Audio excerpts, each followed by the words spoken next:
321 YouTube.com, Jamestown, California. I'm going to talk about Sunday's Chris Wallace show today. And Chris, that was the first time I've actually heard a broadcast where that discussion was talked about, how the selection is really not just that good, but the words apocalyptic on how both sides are treating your vote. I think a lot of us voters do feel a sense of being left out in both campaigns. And out of all the discussions I've heard during the week, and I didn't watch Fox News up till after the RNC during the week, I thought that was one of the best and most important discussions to have. And hopefully during the week, other broadcasts could continue that conversation. And you could also do what Brett does, is crash certain shows and then talk about that discussion along with the guests that were there. It was Guy, Jillian, and another man. I gotta start remembering these people. It wasn't Charles Hurt, but it was it was Mr. Lane, and that was the name, Lane. So I'm gonna get back to Leland Vittard and how I was happy to come on the broadcast today. And then out of nowhere, you said, people watching my show yesterday, you should be playing golf rather than watching my show. And it made me feel kind of dumb because I was going out anyway, but I didn't want to. I think I kind of just wake up and may have started my day. Like today, I went and got coffee, and today I was actually looking forward to your show, where yesterday I discovered that was your time slot. So I knew you were coming on off and on.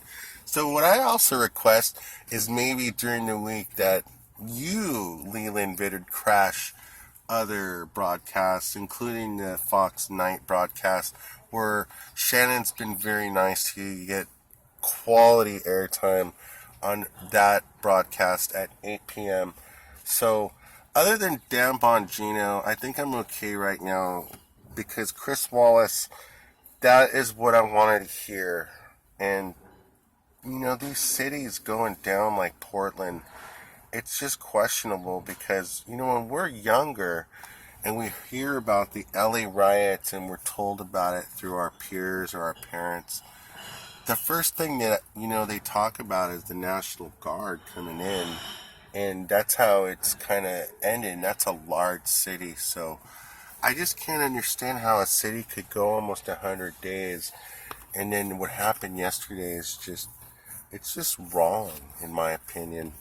And so this week we're going to do the brighter side of things mentality, like we've been doing, applying it while also applying the vice president's guidelines for another 15 days, just because certain numbers have gone up.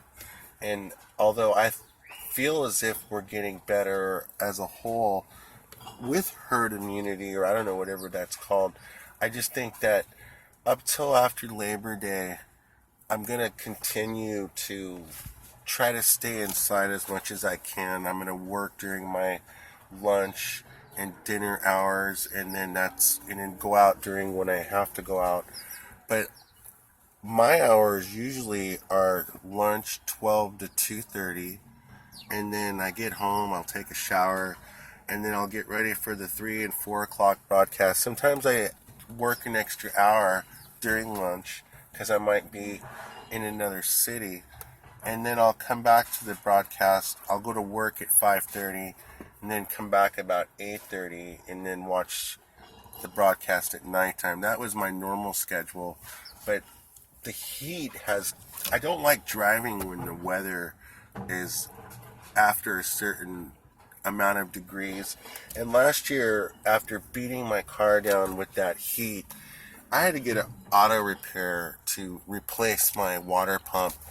And this car cost a lot of money to do the job, and I needed help to pay for the job.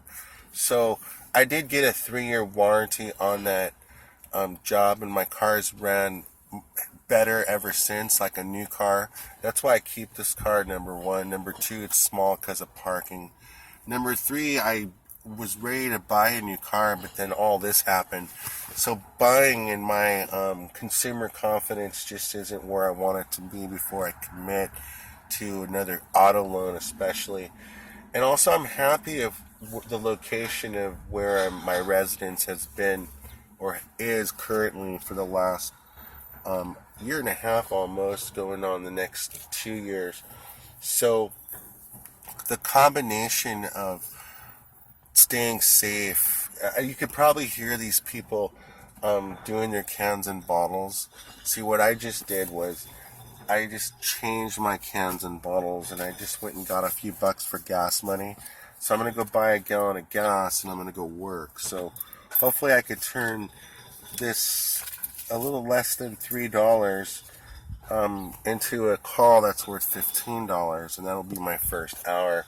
If I can get 2 calls and get a 15 and a 10, that'd be $25 that I turn those cans in, and that'll reimburse the money that I spent on those 12 packs. Although I did have 1 6-pack in the fridge already, I did only buy 1 6-pack this week, and it was a really good beer. I'll have to give it to you on another day, the recommendation of it.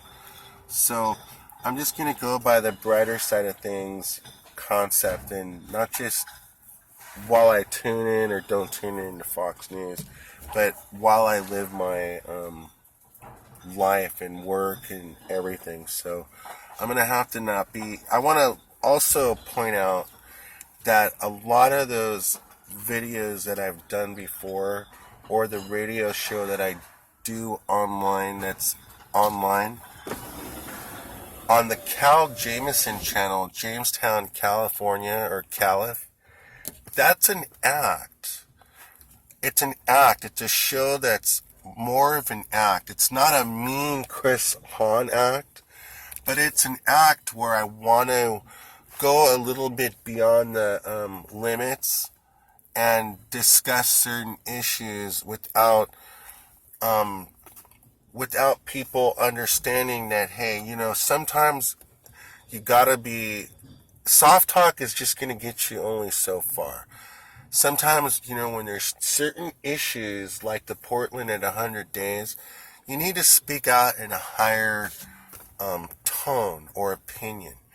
Now, I've started to understand that maybe I should tone down the act, or some things are funny, some things are not funny. But I'm just trying to make you laugh. I think that's how the radio show started, was first just letting you know I was tuning in. You'd play a song, I'd play a song with the same group. And then I think what happened was, as the days and pain of those lockdowns happened, I think I tried to make the brighter side of things without actually knowing that page existed at the time, or that was the theme, or the book, without really looking into it. I didn't actually look into that page to the Bream handle until the last maybe 6 to 8 weeks, maybe 12 weeks, but not really like concentrating on people's comments versus news broadcasters, because people, you gotta understand, like Leland on these mean comments that one guy wrote. I don't want to say it, but he's also a news broadcaster. You have to understand, if you want to go out and criticize another news broadcaster, at least give him a topic or issue that he maybe was not consistent about, or maybe made an error. But in his case, I'm paying a little extra closer attention because, number one, a lot of us didn't like how he was treated while he was trying to report. When this whole violence started happening, and he was run off the field, I could only imagine how I might have handled it. I might have thrown down and pepper sprayed some people, or kicked someone in the face for trying to attack me or my crew. I might have gone, or in his case, there was a lot of people. So it just depends. Maybe he wasn't prepared, or the policy is not to throw down. I understand, he is working for Fox News. But if I was like some small guy and trying to report, and then they wouldn't give me credence because I'm a small guy, I would have not been happy about if that happened to me, number one. And I do imagine, how would I retaliate, or how would I act? Well, I think the way Leland acted was the most professional way to act, because I think a lot of us would have loved to tear gas or pepper sprayed those people that were attacking me. And you had every right to, in my opinion. So I have a lot of respect. But when I see you guys out in the hurricane and you're noticing other people are doing long takes. I noticed you guys are out in the hurricane going, instead of 2 minutes, getting like 4 and 5 minutes. So I think it's funny. Brian Yanis, he's out there, he's lifting weights while there's a hurricane going on, and he's reporting. And then also Vittard was out there, Leland. And I like that. There was a lot of winds. And it's just kind of ironic. The name of that hurricane was Hurricane Laura. And I was playing songs about Laura, but it had nothing to do with hurricane or weather catastrophe or intent for that matter. I would never want anything like that to happen.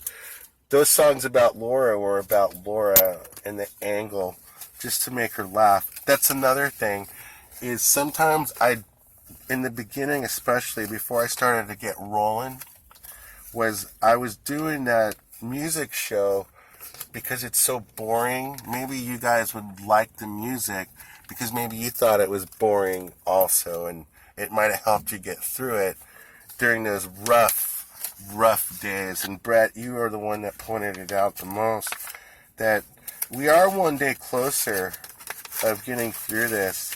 But there's other issues now other than the health emergency, although these numbers are going up. There's certain, it's just not a good situation that there's just blame on both sides for what's happening.